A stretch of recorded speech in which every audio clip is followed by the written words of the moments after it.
এই ঘটনাটো হ'ল আচলতে মূল ইছ্যুটো হ'ল এটা পেট্ৰল পাম্পক অইল ইণ্ডিয়াৰ যিটো মাটি আছিলে এই মাটিখিনি বনিয়া গোষ্ঠীক লিজত দি পেট্ৰল পাম্পটো চলাই আছিলে। তাৰ দুটা ফৈদৰ মাজত যুদ্ধ হৈছিলে, কাজিয়া হৈছিলে। সেইটো সময়তে শংকৰজ্যোতি বৰুৱা হত্যা কেইজনমান ব্যক্তি উপস্থিত হৈছিলে।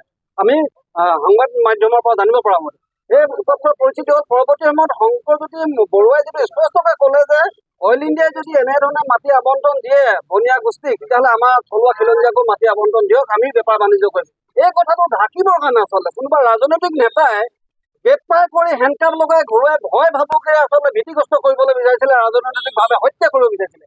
এই হত্যাটো হত্যা কৰা নাই, এতিয়া গণবিস্ফোৰণ হৈছে আচলতে। ডিব্ৰুগড়লৈকে দুলীয়া দলে সমগ্ৰ অসমত ইয়াৰ মানে প্ৰতিফলন ঘটিছে। আৰু ইতিমধ্যে চৰকাৰ আৰু প্ৰশাসনৰ চকুলা চকু ওলাই পৰিছে যে তেওঁলোকে গ্ৰেপ্তাৰ আৰু হেণ্ডকাপ লগাই অসমীয়া জাতীয় সত্তাটোক তেওঁলোকে যদি ভয় ভাবুকিৰে ভীতিগ্ৰস্ত কৰিম বুলি আহিছে, তেওঁলোকে ভুল ভাবিছে। ইয়াৰ প্ৰত্যুত্তৰ হ'ব।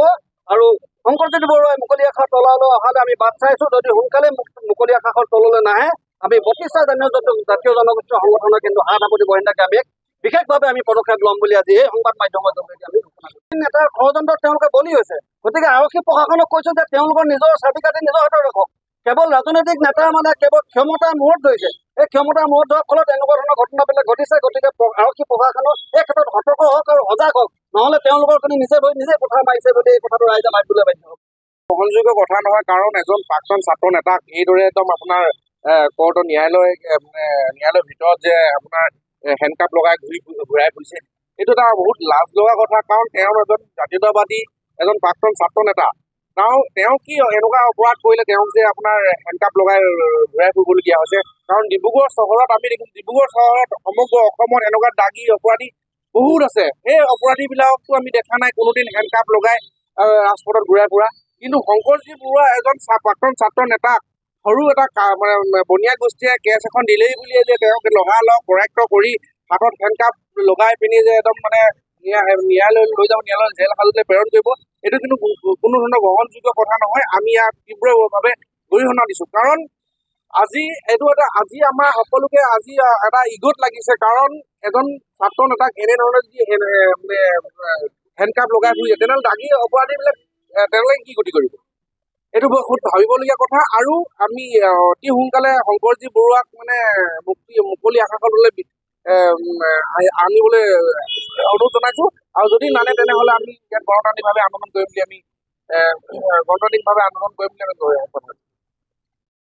কালিৰ পৰা দেখিব পাইছোঁ যি শংকৰজ্যোতি বৰুৱাৰ এটা ভিডিঅ' ফুটেজত আমি দেখিছিলোঁ আপোনাৰ এটা পেট্ৰল পাম্পত তেওঁলোকে যিখিনি কৰিছিল, আমি তাৰ ভিতৰত আমি নাজানো। কিন্তু তেওঁ হেণ্ডকাপ লগোৱাৰ তাত কোনো আমি যুক্তি দেখা নাই। অসমীয়া স্বাভিমানত তেওঁলোকে হেণ্ডকাপ লগাইছে, শংকৰজ্যোতি বৰুৱাক তেওঁলোকে হেণ্ডকাপ লগোৱা নাই।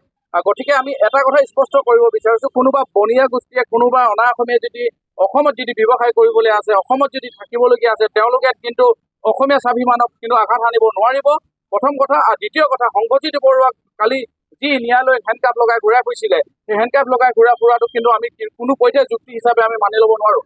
তেনেকুৱা আৰু বহুত ডাঙৰ বহুত আমাৰ ডিব্ৰুগড়খনৰ মুকলি আকাশত ঘূৰি ফুৰিছে চোৰ ডকাইত। তেওঁলোকক প্ৰশাসনে দেখা নাই নেকি আজি ইমান 18 বছৰে?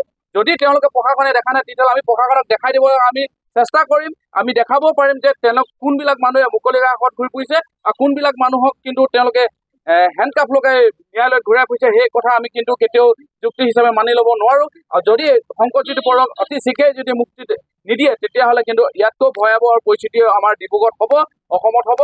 আৰু বনিয়াসকলে তেওঁলোকে য'ত বেদখল কৰি ৰাখিছে আমাৰ অসমীয়া মানুহৰ, অসমীয়া স্বাভিমানৰ, অসমীয়া মানুহৰ নিজৰ মাটিসমূহ দখল কৰি ৰাখিছে, সেই দখলসমূহ কিন্তু অতি শীঘ্ৰেই তেওঁলোকে এৰি যাবলৈ আমাৰ বাধ্য হ'ব। ধন্যবাদ।